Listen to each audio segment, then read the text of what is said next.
Bienvenue dans Power of God. Nous poursuivons avec notre sujet, la protection inébranlable de notre Dieu pendant l'ignorance. Et laissez-moi vous dire que vous faites très bien de me recevoir de partout où vous êtes. Que Dieu vous bénisse. Laissez-moi nous dire que notre Dieu est puissant, nous délivre de tout mal, nous épargne de tout danger et assure notre lendemain. Comme je l'avais dit la fois dernière, nous allons consolider nos programmes par des histoires vraies. Et aujourd'hui, je m'en vais vous raconter du vécu. Alors, j'avais 10 ans, ma grand-mère m'a menée dans une secte et arrivée là-bas un jour par la curiosité enfantine, je voulais à tout prix découvrir leur Dieu qui priait chaque fois. Alors, je suis allée découvrir la cachette de leur Dieu. Et sur le chemin de retour, j'ai raconté à ma grand-mère, je lui disais, j'ai vu votre Dieu aujourd'hui. Et comment vous faites pour prier sur un dessin? Alors, ma grand-mère était un peu triste et je ne savais pas à quoi m'attendre. Et une année plus tard, je commençais à développer une maladie que je ne pourrais expliquer. Mais ma grand-mère, elle comprenait d'où venaient ces douleurs et à chaque fois, elle me demandait, est-ce que tu as envie de vomir? Alors, ces douleurs-là ne finissaient que si je vomis. Alors, elle commençait à être triste pour la faire, mais elle ne savait quoi faire. Et malgré la découverte de leur Dieu avec petit d, et j'ai bénéficié de la protection inébranlable de Dieu depuis mon enfance parce que cette maladie et cette punition ne m'a pas tué pour que je sois aujourd'hui devant vous, vous raconter et vous démontrer la puissance de notre Dieu, comme le dit l'émission Power of God. J'aimerais dire aux parents, soyons toujours vigilants, savoir où va votre enfant, qu'est-ce qu'il a fait, qu'est-ce qu'il a vu. Et c'est très important de poser la question aux enfants après toute promenade, visite en famille, qu'est-ce qui a été dit, échanger avec les enfants pour que les enfants ne puissent pas garder le secret qui peut leur détruire durant leur avenir. Autre chose, bien que le rêve soit parfois la compilation de choses faites dans la journée, et des fois nos enfants, et le rêve, c'est qu'ils ont suivi à la télé, les programmes, il y a différents programmes, et il y a des enfants qui sont très sensibles, qui rêvent encore ces programmes qui reviennent dans leur tête.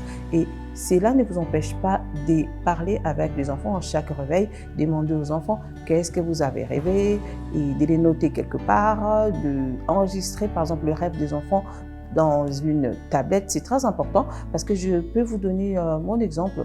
Mes enfants ont grandi avec ces systèmes. J'avais constaté que le rêve de mes enfants était prémonitoire parce que la plupart de leurs rêves étaient des messages clairs, soit pour moi, soit pour eux. Nous devons savoir que les pensées de nos enfants sont attaquées. Évitons de leur laisser devant n'importe quel programme à la télé, soit sur Internet. Alors, nos enfants sont notre bataille en tant que parents, en dehors de les nourrir, les vêtir, les envoyer à l'école. La prière est l'un des fondements très importants. C'est vrai que nos occupations nous rendent parfois négligents, mais faisons un effort de faire ne fût-ce que 5 minutes de prière et recommander nos enfants entre les mains de Dieu et demander la protection divine de Dieu sur eux pendant qu'ils sont à l'école, dans les universités.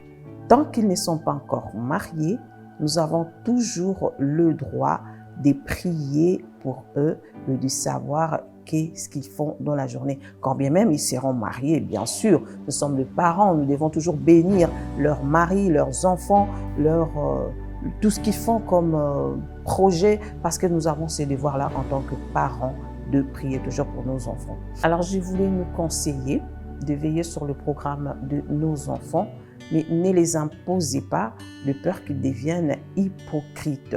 Faites-le plutôt suivre votre programme qui est édifiant, afin que les enfants bénéficient de cette bénédiction ou soit de cette leçon à laquelle tu veux transmettre à tes enfants. Il y a pas mal de bons programmes, surtout j'ai béni le Seigneur pour la MCI TV, et parce que moi, mes enfants le savent, que si maman est là, c'est sur À table avec Annabelle, Bonjour chez vous, Prière inspirée. Donc, je les impose pas, mais je leur dis, accompagnez-moi, nous allons suivre ce programme. Et par là, j'ai compris que beaucoup de choses ont changé dans leur vie en suivant ces émissions-là, et très édifiant. Et j'aimerais aussi encourager aux parents d'être là, présents, de faire participer aux enfants dans de bons programmes qui pourront édifier nos enfants. Nous allons lire dans Proverbes 11, 10 pour rester dans la parole. Nous lisons « Quand les justes sont heureux, la ville est dans la joie. Et quand le méchant périsse, on pousse des cris d'allégresse. » Voilà, bien que nous élevons nos enfants avec des valeurs chrétiennes, il y a toujours une période de rébellion pour tout enfant. J'aime bien ce que dit le pasteur de Delandou, nos enfants sont païens. C'est à nous de leur montrer la voie qu'ils doivent suivre. Sinon, il sera chrétien à la maison et dehors, c'est lui le meilleur DJ. Même des bons parents peuvent perdre momentanément leurs enfants. Je dis bien momentanément parce que le diable veut voler l'influence sur eux. Mais il faut avoir une façon de le ramener vers vous pour avoir toujours une influence sur eux, de peur de les perdre. Nous allons lire dans Jean 10, 10 à 12. Le voleur ne vient que pour dérober, égorger et détruire. Moi, je suis venu afin que le brebis ait la vie et qu'elle soit dans l'abondance. Je suis le bon berger. Le bon berger donne sa vie pour ses brebis. Mais le mercenaire qui n'est pas le berger et à qui n'appartiennent pas le brebis voit venir le loup, abandonne les brebis et prend la fuite. Et le loup les ravit et les disperse. Nous devons avoir un œil sur nos enfants, toujours sous notre protection, échanger, parler, être le vrai berger pour nos enfants qui sont nos brebis. Je m'en vais vous raconter une histoire qui m'a choquée de toute ma vie. Il y avait une grande sœur sur mon avenue qui m'aimait beaucoup, alors tellement qu'on disait qu'on s'est ressemblés et elle m'aimait beaucoup. Elle était mariée, elle avait un très beau mari et des très beaux enfants. Je vous jure, quand vous voyez les enfants, donc vous avez envie de faire des enfants. Alors, un jour, je devais aller à la jeunesse. Elle me voit avec ma Bible pour aller à la jeunesse et elle me dit, tu vas où? Je lui dis, non, je vais à l'église, je vais à la jeunesse. Et elle me dit, tu vas faire quoi là-bas? Je dis, mais je vais prier, je vais chercher Dieu. Je dis, pourquoi tu cherches Dieu? Tu es pauvre ou bien tu cherches un mari? Je lui dis, non, je ne cherche pas un mari, je cherche seulement Dieu, je vais juste remercier Dieu pour le souffle de vie. Il dit, mais moi, je ne sais pas pourquoi je dois aller à l'église. Je dis, moi, j'ai un mari, j'ai acheté une maison, j'ai mes enfants. Je vais chercher quoi à l'église? Je dis, vous pouvez peut-être prier pour votre santé, vos enfants, c'est ça. Et quelques années après, je pense 4 à 5 ans plus tard, j'avais quitté l'avenue et je suis revenue, j'ai entendu quelqu'un m'appeler. Et quand je regardais, j'ai reconnu la voix, mais pas la personne. Elle était déjà chauve sous la chimiothérapie. Et j'ai eu très, très mal en la voyant comme ça, dans cet état. Et après, elle était décédée. Mais ce qui était bien, avant de mourir, elle a quand même reconnu qu'il y a un Dieu parce que je voyais chez elle, avant de mourir, il y a une maman avec qui nous étions à l'église, qui était son amie, qui venait l'exhorter pour la faire recevoir Christ.